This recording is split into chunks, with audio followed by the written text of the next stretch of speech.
So thank you so much for taking the time. Thank you so much for having us. How has the tour been so far?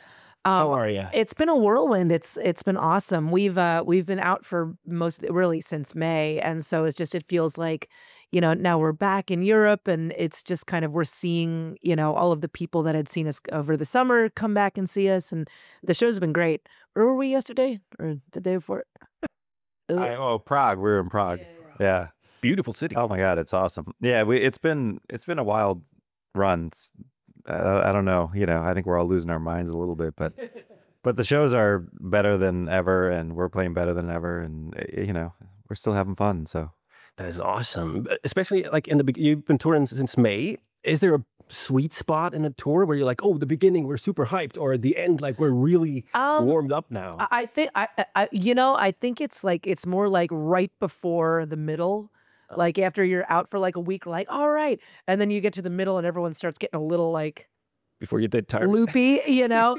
and then at the end, we're just I feel like the end comes fairly quickly now. Cause like you get to like that kind of middle spot and it feels like it's been forever, even though it hasn't really been, you know, it's just the illusion of time. And then we're like, oh wow, we have like all this, you know, we still have like whatever, 3 weeks, and all of a sudden we're like, wait, we only have like 2 shows left. What's going on? So yeah, it's a cliche, but time flies, right? It really does, especially on tour. Yeah, this last week has felt like a month, and the last month has felt like a week. Yes, insane, but in a good way. Yeah, it's all good. Awesome. Like especially you. I read a quote. Wait, now I got to use my cheat sheet. I don't pay attention to my what I say anymore. So you said you're so used to being on the road and having a schedule that the insanity seeps in when you're sitting at home and there's nothing going on that day. Yeah, it's the what we call it is re-entry into like normal life, you know, where it's like when this is 90% of your time, it's like you go back and for the first week or so when you're home, like, wait, what do I do for dinner? I'm going to have to unpack. I need to do laundry, you know, like all of these things that you're just not normally thinking about. And then there's that need to like have a mission every day. So like you almost have to give yourself tasks because it's like you can't just sit there and be like, well, because your body's like, well, we have a show, don't we? And I'm like, no, we don't have a show. Well, what do I do without the show? You know, so it's strange. It is. Oh yeah, like you got all this free time. Is it the same on like when you have days off? Is it a little bit of that, or a little bit? We have kind of things that we normally want to do, especially if we have time on days off and it's not just a travel day. You know, Joe and I are usually the first ones out. We're like, okay, we got to walk around the city and we got to go see stuff and we have to eat good food. You know. Because the first couple of times that we were over here in Europe, it was like the show and then you're traveling. And so you kind of get to see things, you know, you meet people, but it's like you don't actually get some time. So we've been trying to get lost every day, you know?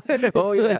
That's a good motto, like getting lost in strange places, yeah, I guess. It's always nice. And it's just, it's wonderful. One of the coolest things about traveling abroad and going to countries that you're not used to is that you get to see how diverse we all are as humans, but we also get to see how very much alike we all are. Oh yeah. You know, so it's fascinating to me.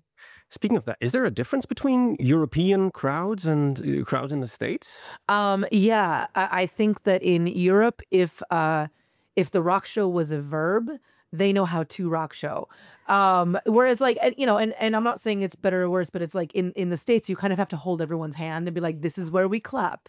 This is where we go like this. Now we are singing. Whereas like when yeah, and we've been out here, whereas, yeah, you can do like the slightest things like, okay, now it's time. And then they just take over and you get to kind of watch the chaos. So. Awesome. So you really got something to look forward to today as well. Absolutely. Oh, nice. Yeah. Oh, especially here because in Austria it's just an amazing crowd. What we were here this summer. I forget what the festival was. Yeah, what was that? It was like was it Nova Rock?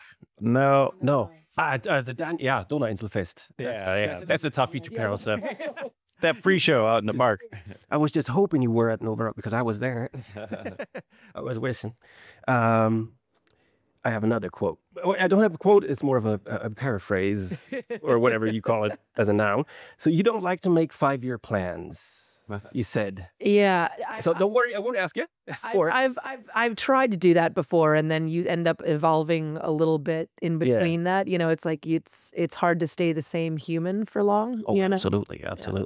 So I won't make you look 5 years ahead, but if you look 5 years back, would this have been the plan? That sounds way too negative. I'm so sorry. No, are you sure you would have done? I don't think I could have predicted any of it. You know, and that goes back to even the very beginning. I mean, I feel like, you know, every few months or so, there's like, oh, okay, things have shifted. Now we have new decisions to make. So, you know, I almost feel bad for people that are like kind of locked into like, no, this is what I want to do in 5 years, because it takes you out of the present, you know, because, you know, our lives are constantly shifting, and then there's different decisions. And especially in the business we're in, you know, the music business is constantly shifting and changing. So you can make all the best laid plans, but most times they get, you know, ruined. You know, I think we're doing exactly what we're supposed to be doing. Like 5 years ago, what was it, like COVID times? And it was like, you know, all we want to do is make records and play shows. So we're just doing that. And you're doing a hell of a job, I have to say. Yeah. I'm trying not to fanboy out too hard on here. I have a question about singing. Okay.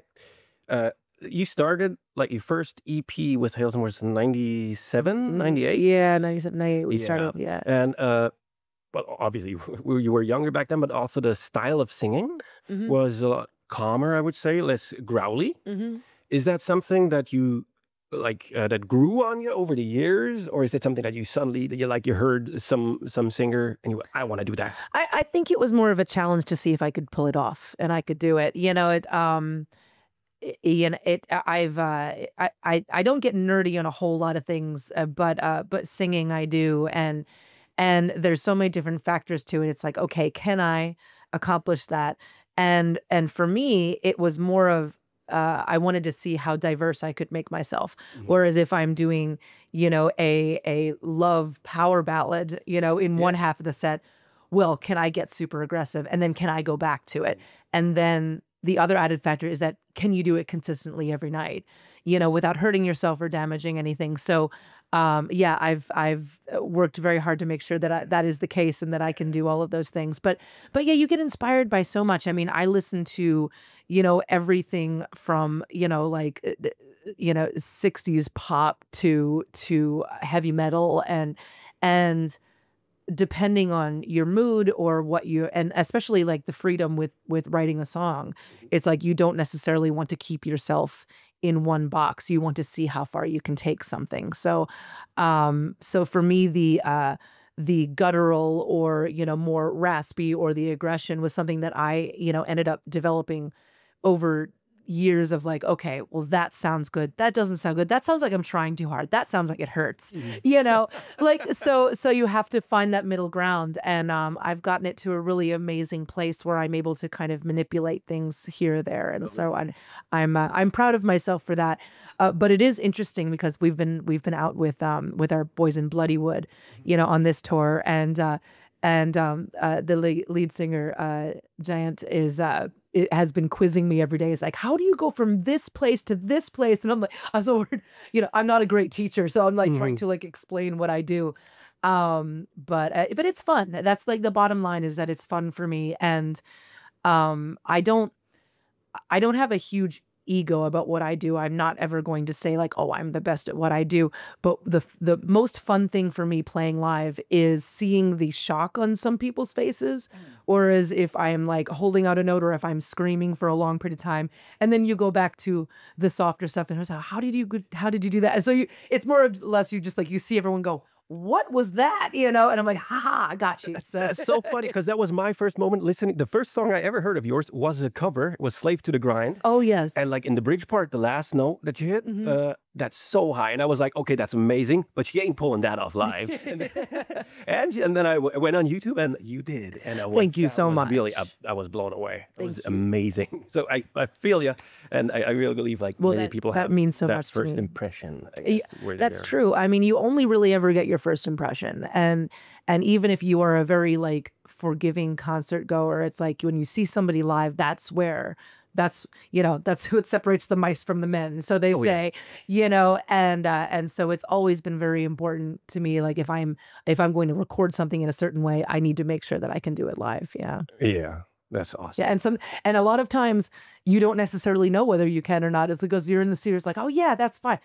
Am I gonna be able to do that every night? You know, it's like, yeah, I do it. I sing that so high? I do it to myself all the time.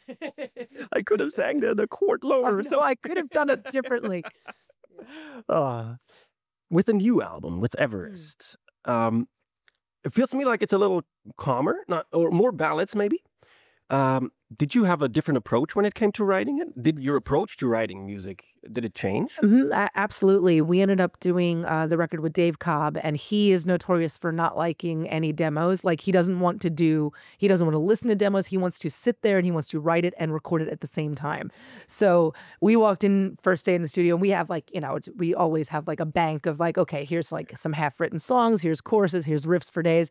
And he's like, oh no, I don't do it that way. I'm like, okay, how do you want to do it? So we're going to write the song today, like from scratch, and then we're going to record it as we're writing it. So we're like, okay, I guess that's what we're doing now. And but it was interesting because every day was something different, and every day was like, okay, what are you feeling today? Are you feeling sad? Are you feeling empowered? Or what are you feeling? And so we really, I think it was just kind of like, I don't know, we were developing a new skill, every day, just kind of flying by the seat of our pants. And so, yeah, we had a lot of mid-tempo. It was a lot darker than I think normally we end up doing. So like, if it's going to be dark, I need to have some type of beacon of hope, or, like a light at the end of the tunnel.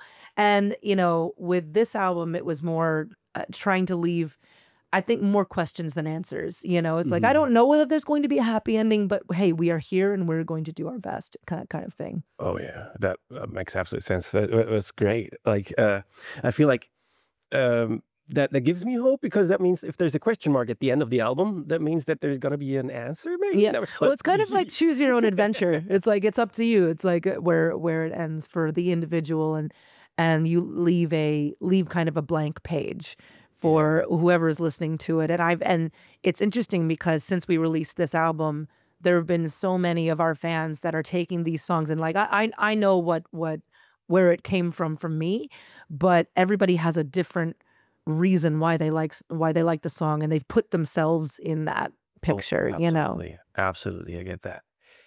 Wait, I got nobody to remind me of the time. Oh yeah.